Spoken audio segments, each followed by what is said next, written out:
Picture this, is 2007 and Ubisoft, a French gaming giant known for churning out big-budget titles, drops Assassin's Creed. A hooded figure named Altair leaps across rooftops, blending real history, parkour, and stealthy gameplay. They hit gold. Fast forward, and the franchise becomes a juggernaut. 13 main games, an almost cinematic universe, selling over 200 million copies. At its peak, titles like Assassin's Creed 2 and Black Flag are untouchable, weaving rich historical tapestries, whether it's Ezio's charm in Renaissance Italy or pirate shanties on the high seas. Deliver, John, deliver.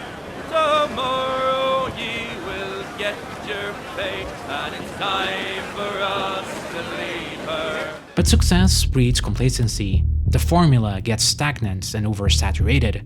Annual releases, copy-paste game design, open-world content bloat, to bugs. Lots of bugs.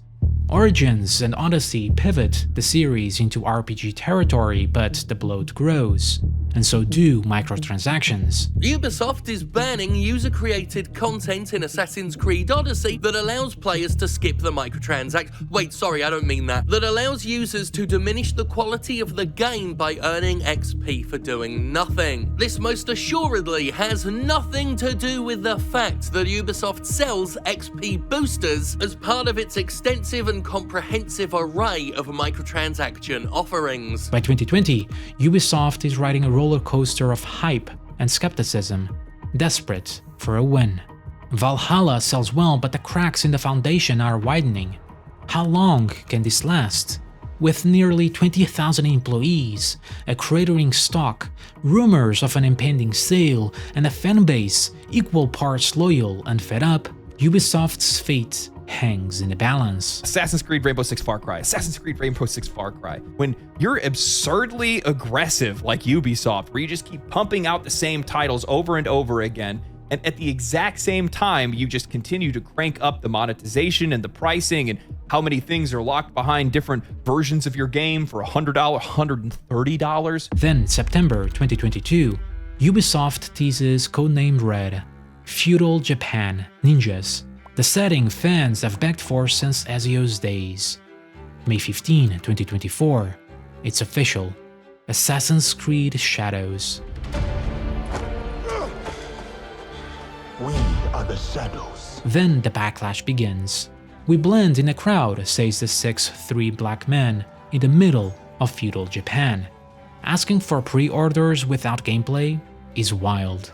Off not to a great start. Community reception was divided by its protagonist, Yasuke, along with Naoe, a shinobi, sparking a culture war. Suddenly, Assassin's Creed Shadows is a high-stakes gamble that could either bring a new life to the franchise or bury both it and Ubisoft under its own ambition, turning Shadows not just into a game, but a lifeline. I find it to be so fucking funny that, like, everybody is talking about this character whenever the game is $130. And there's a 3-day early access window for this game for $110. This is a story that's happened before with Star Wars Outlaws. Is this new? Is this different? What are Ubisoft actually selling? What is the real plan here? Despite the egregious pricing for its many editions, the backlash over its protagonist intensified. The so-called legendary African samurai is met with skepticism. A Japanese petition gathers over 100,000 signatures calling for the game's cancellation, citing cultural disrespect. Even a Japanese politician gets involved. Meanwhile, Wikipedia warriors edit Yasuke's page over 50 times. Once described as a retainer, now after Shadow's announcement, he's a fully fledged samurai under Nobunaga. The debate spirals even more, but that wasn't the end of it. June 2024, gameplay reveal. Village. Not while I have breath in my lungs and a blade in my hand. I said kill him.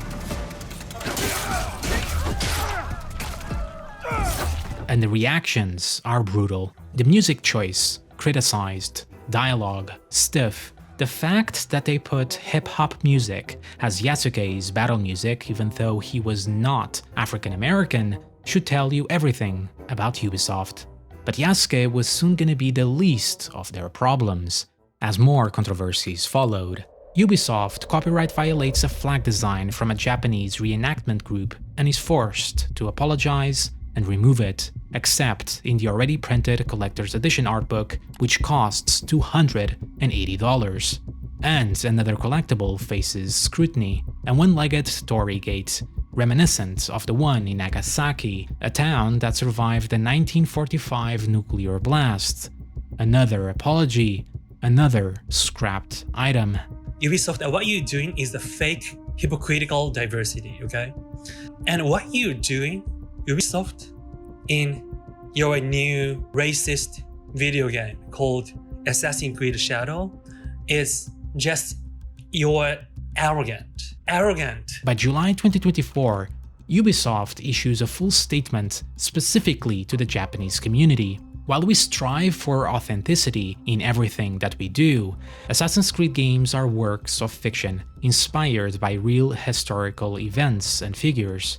While Yasuke is depicted as a samurai in Assassin's Creed Shadows, we acknowledge that this is a matter of debate and discussion. We greatly value your feedback and encourage you to continue sharing your thoughts respectfully. And then, silence. September 2024. Ubisoft cancels its Tokyo Game Show appearance, but probably for the best. And then the unexpected happens. The game is delayed. Originally set for November 15, 2024, it's pushed to February 14, 2025, a month packed with huge titles such as Monster Hunter Wilds and Kingdom Come Deliverance 2. The reason? To polish and refine the experience. But Insider Gaming reports another reason. Ubisoft is changing some of Yasuke's story and how it's portrayed in-game, fixing architectural details and ensuring that the game is historically grounded. Pre-orders and season passes are cancelled. The $130 Ultimate Edition, scrapped. Early access, gone. Instead, every edition now includes the first expansion for free.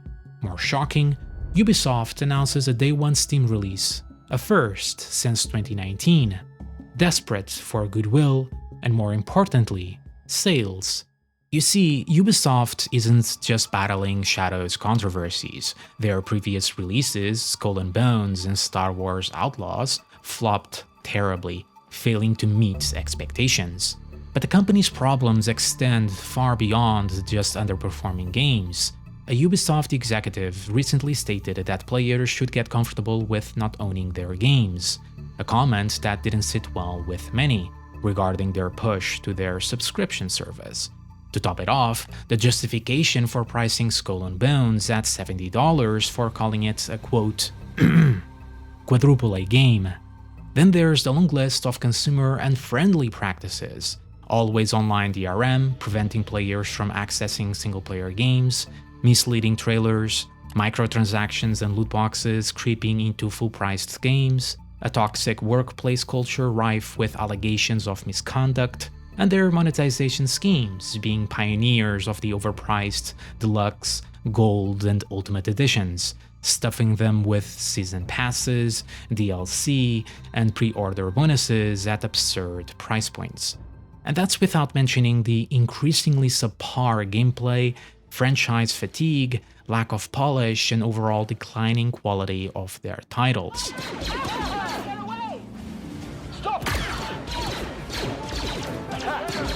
January 2025, another delay. Now March 20, 2025, the date of Japan's worst terror attack in history. But it gets worse. Ubisoft's stock plummets to a 10-year low, and in September, before the first delay, investors call for the CEO and co-founder, Yves Guillemot, to step down and take the company private, and rumors of a buyout by Tencent grew, or at least the sale of IPs to Microsoft or EA. But ultimately, everything would depend on Assassin's Creed Shadows' success. Analysts expect that Ubisoft will not make it through 2025 unchanged. Internal health at the studio is bad. Again, insider gaming sources suggest that employee trust is as low as 15 to 20% in some studios. So as a business, it's rough. At the bottom, it's rough. And at the top, it's real bad. More legal threats arise. A Japanese representative warns of action over the ability to destroy in-game shrines based on real-life locations. Even more shocking, the Japanese Liberal Party later brought the matter of Assassin's Creed Shadows into the national diet. ゲームの中でですね、主人公の侍は刀を振り回して拝殿内で太鼓や神教 The Prime Minister himself replied, but not directly to Assassin's Creed Shadows, but the overarching issue, condemning acts of vandalism on shrines and tourism pollution that is on the rise. As for Ubisoft, they stayed quiet, but the one patch went on to prevent destruction inside the shrines. But there was yet another surprise. A month before release, the game leaks. Ubisoft confirms the leak, but gaming outlets focus on a bizarre selling point: bamboo slicing physics. Influencers shortly after get hands-on previews, showcasing raw gameplay for all to see. Some were unimpressed, others hopeful, but through the expected bugs and minor issues, more inaccuracies of Ubisoft's portrayal of feudal Japan arose, leading to more criticism from the Japanese community. This flag, to me, to my eyes, Shin Dynasty. Not Japan. You serious? It's China.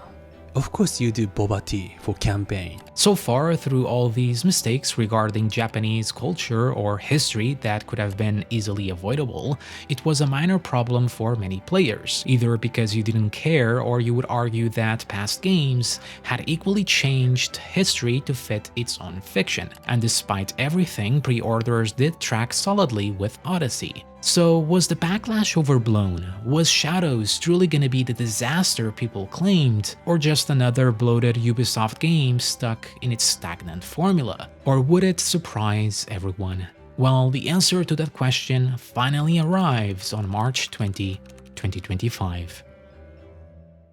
If you're a fan of Assassin's Creed as world exploration and just all-around exploration kill fantasies, this is more than enough. But there is another category of person, and I count myself among them. It's that person who looks at this franchise and is often frustrated by its wasted potential, frustrated by the weak writing, the laborious game structure, the subpar combat, the focus on quantity over quality. Like, while this game isn't anywhere near as controversial with how it was treated pre-release, it still ends up being pretty damn offensive with how it takes my time for granted. For many people, these things won't be deal breakers, and the allure of another historically inspired, map market clearing Ubisoft adventure is all they need to get them over the line. And to these people I say, God bless. Godspeed. I really do think you're going to enjoy this one. With an alleged budget nearing $400 million, rivaling blockbuster films like Avengers: Infinity War, a quadruple A game after all, Assassin's Creed Shadows delivered a game that presented a very familiar formula and foundation, but overall a generational refinement over the past RPG-light Assassin's Creed games, a solid fine for the series and for most fans, a Ubisoft game being a Ubisoft game,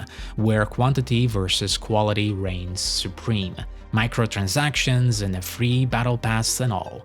If you had fun with modern AC games, you will probably enjoy Shadows. It does nothing revolutionary but has a beautiful world to explore with good systems to engage with.